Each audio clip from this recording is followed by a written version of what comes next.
Hello, friends and enemies, and everybody that loves me and hates me. How you doing today? This is Eric Joe, aka Wolfbitten. And regardless of who you are, I love you all. God bless you. Thank you for joining me. Now, recently I did a video, The Flood, the Proof, and the Falsification of Evolution. And I want you to consider this video to be a little bit of an addendum to that video. I tried to keep it within an hour so as not to bore everybody to death, but there were a few little areas I wanted to expand on later with some little short videos. Call it bonus footage for my friends, and that's what this is. Consider this, if you will, bonus footage. Now I want to talk to you about catastrophism. What is catastrophism? This is as opposed to gradualism. For a very long time, the main school of thought in geology was that many of the Earth's features were formed through huge, catastrophic natural disasters. Things like the Grand Canyon, the Scablands, and catastrophism was quite frankly the main school of thought. And quite frankly, the reason for this is because the proof for catastrophism is in the land, it's in the rocks, it's in the structures of the earth. That was until Darwin. Darwin introduced us to evolution, but not just evolution. Evolution demanded deep time. Evolution called into account fossils. As an example of evolution, how we had different changes through time in the animal kingdom that gave us the animals that we have today.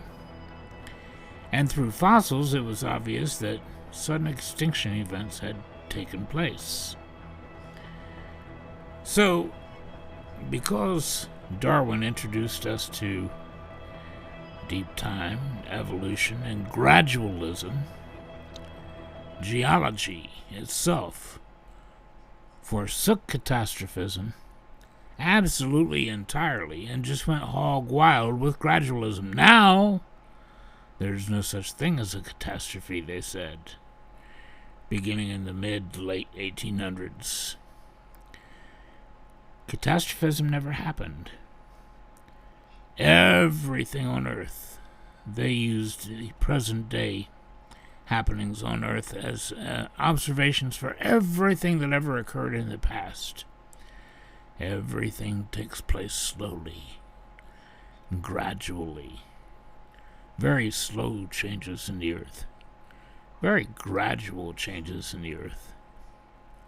The tiny little Colorado River cut out the huge Grand Canyon that dwarfed it. Now, some people have held to catastrophism through this time, but not many, and certainly the professionals that may hold to catastrophism don't voice many of their views, and there's a good reason for that. Men through time who have attempted this, for instance with the Scablands, have been ridiculed and laughed out of academia and laughed out of their positions and laughed out of any prestigious thing that they belong to. Surely there's no worldwide flood. Surely these things happened over hundreds of millions of years, and if you say anything to the contrary, we're just going to laugh you out of here. Well, I want to read to you a few things that give us pause for thought that are actually admitted to today by these gradualists. This, for instance, comes from the United States government, the USDA. And it says, and I quote, "They collected thousands of bones from 30 different creatures, including dinosaurs, pterosaurs, crocodiles, turtles, lungfish, and a shrew-like mammal. The bones were found all jumbled together in a 2 to 6 foot sedimentary rock layer.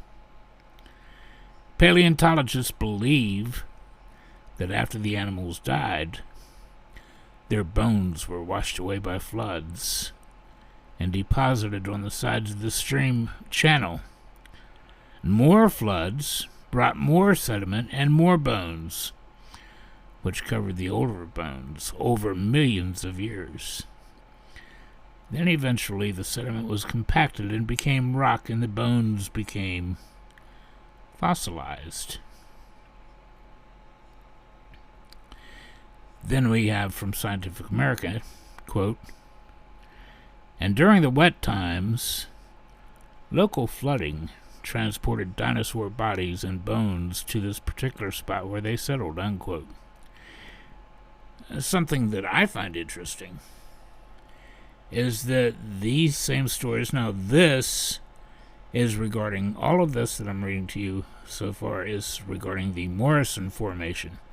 The interesting thing about this is that it's not just the Morrison Formation. It takes up 14 states in the United States and enters into 2 provinces of Canada. Huge, absolutely huge area. But as a matter of fact, these stories are similar worldwide in every huge fossil bed and floodplain containing fossils found around the world. As a matter of fact, marine animals are peppered throughout the Morrison Foundation. You have a wide variety of dinosaurs and avian dinosaurs, theropod dinosaurs, sauropod dinosaurs, mammals, birds, fish, and other marine life, sea life, ocean rocks that are peppered together throughout the Morrison Foundation and other areas. Now, the Morrison Formation lies in an area that is claimed was an inland sea during the Cretaceous era. And we find these things all through the world. Limestone itself, many of these fossils that we find throughout the world are packed in limestone. What is limestone? It is a marine substance.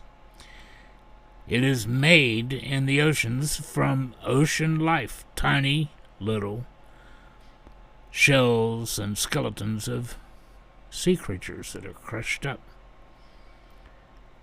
Limestone is almost entirely a product of marine water. We also have marine sandstone that many of these fossils are packed in. It's a common element worldwide in these fossil beds, my friend. Rocks that are only found in the ocean are commonly found in these rich fossil bed formations across the world. This is indeed a strange phenomenon. Now, this is from the New Scientist in Africa to prove to you that these things, this isn't just a weird thing that happens in the Morrison Formation and other formations in the United States and South America. From Africa, from New Scientist, this find was unusual because it's a dinosaur from marine rocks.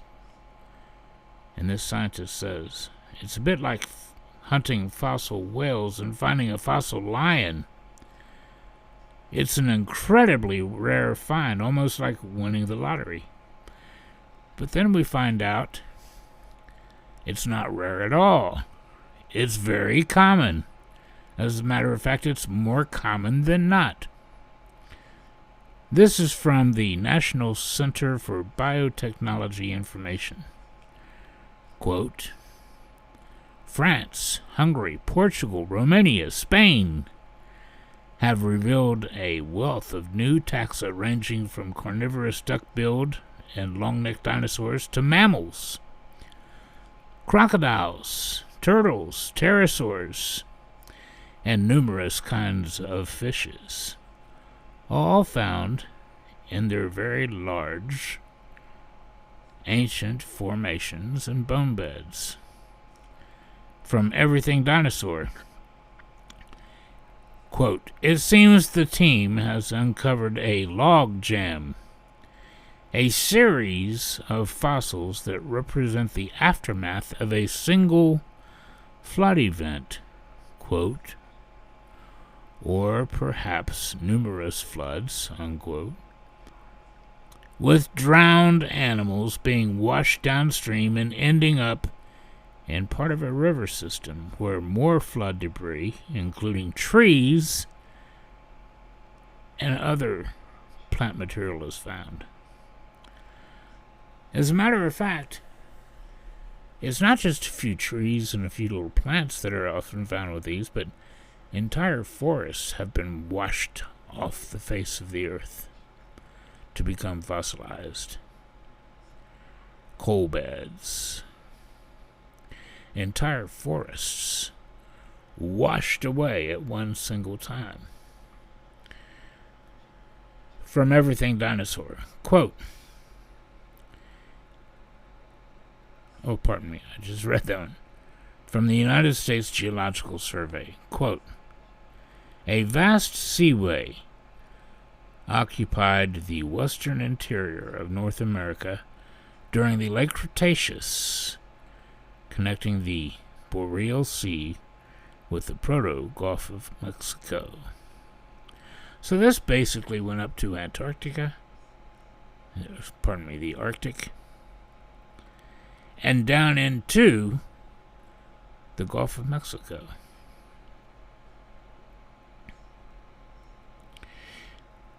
Now, we're told that all of this occurred in a 250 million year period. Now, teaching it this way allows for all these global events to occur without it being a global flood. And yet they use the term global flooding, and they refer to at least one global flood, maybe more. But now, if we take the sciences, which I go over in great depth in the movie The Flood, The Proof, and the Falsification of Evolution, if we take these sciences that prove beyond a shadow of a doubt that the hypothesis of deep time and dinosaurs dying out tens of millions of years ago proves it absolutely wrong. Because we have tissue, soft tissue in these dinosaur bones, and it's been proven beyond a shadow of a doubt that so far the oldest, the longest they can possibly preserve this soft tissue under the best conditions, the longest they can possibly preserve this tissue is 234,000 years. That's right.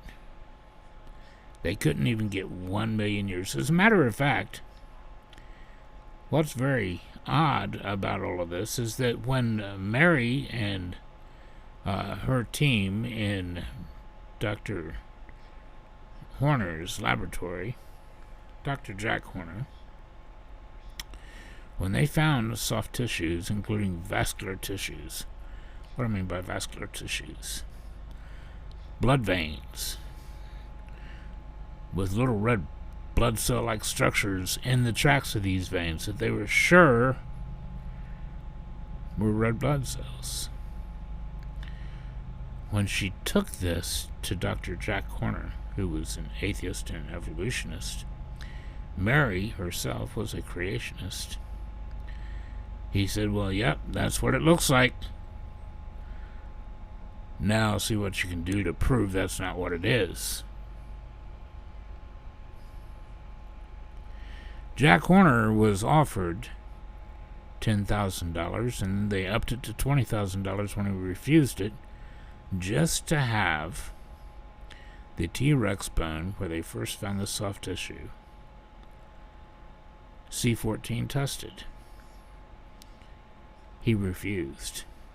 My friend, he ceased from practicing science. Why would you not carbon-14 that bone if you were interested in the truth?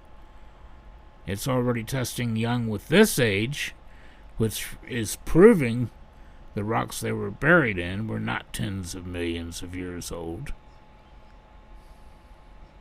And we went through radiometric dating in depth too, in the flood, the proof, and the falsification of evolution, proving that you have to presuppose the approximate age of that rock before you even test it, before you even choose which isotope you're going to use to test it.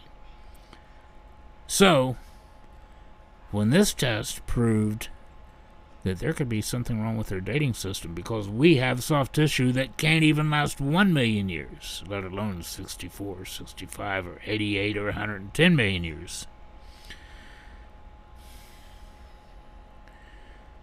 They should be running these other tests. Well, there have been a group of people who did take some of these samples of dinosaur bones from around the world, from different dinosaurs, different digs, different museums, and sent them all to different labs by the scores. Every one of them coming back between 9 and 40,000 years old. So, what's that say? That says you have 2 lines of science now proving that these rocks are not tens of millions of years old. And they don't want to do further tests. They don't want to do further C14 tests. As a matter of fact, on one hand, they're talking about how accurate these C14 tests are, and then on the other hand, they're writing papers. This is atheists and evolutionists writing papers regarding all the C14 tests that are testing every single one of these fossils between 9 and 40,000 years old. And they're saying, you've got to warn the students. You've got to warn the children not to listen to these tests. They're giving false readings. After telling the creationists this is the most reliable test around. So, we've got 2 choices. What are these 2 choices? Either the radiometric dating on these rocks is wrong, because it's all hypothetical, or these tests, and in that case, these tests are right, that have been done time after time after time after time after time after time after time, proving that they can't be 1 million years old. They can only be at the most 234,000, and then the second series of tests between 9,000 and 40,000 years old. Either that's right, or the only other possibility that we have is that all of these animals, the sea life, the T-Rex, the Spinosaurus, the duck-billed and sauropod long-necked dinosaurs, the mammals, the crocodiles, the turtles, the pterosaurs, all the various fish, sharks, and marine life, they all swam out or flew out to the middle of that inland sea. And they buried themselves in hundreds of feet of silt Or during the Younger Dryas, a flood of biblical proportions, my friend, washed them all. Marine life, theropod dinosaurs, sauropods, mammals, avian dinosaurs. Wash them all together into their respective fossil beds all around the world that take up massive amounts of entire continents.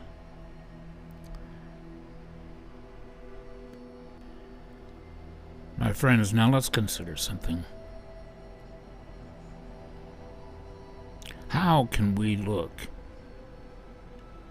at papers talking about how accurate carbon-14 testing is, the most accurate tests we have, except when it comes to dating dinosaur bones, in which case every single one gives a false reading? How are we going to look at that and not come away wondering what's up with that?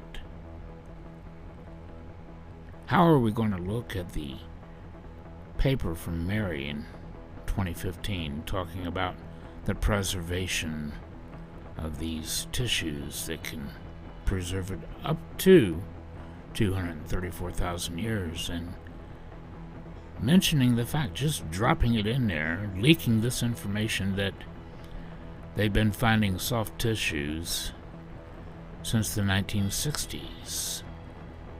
She leaked that as a creationist, my friend.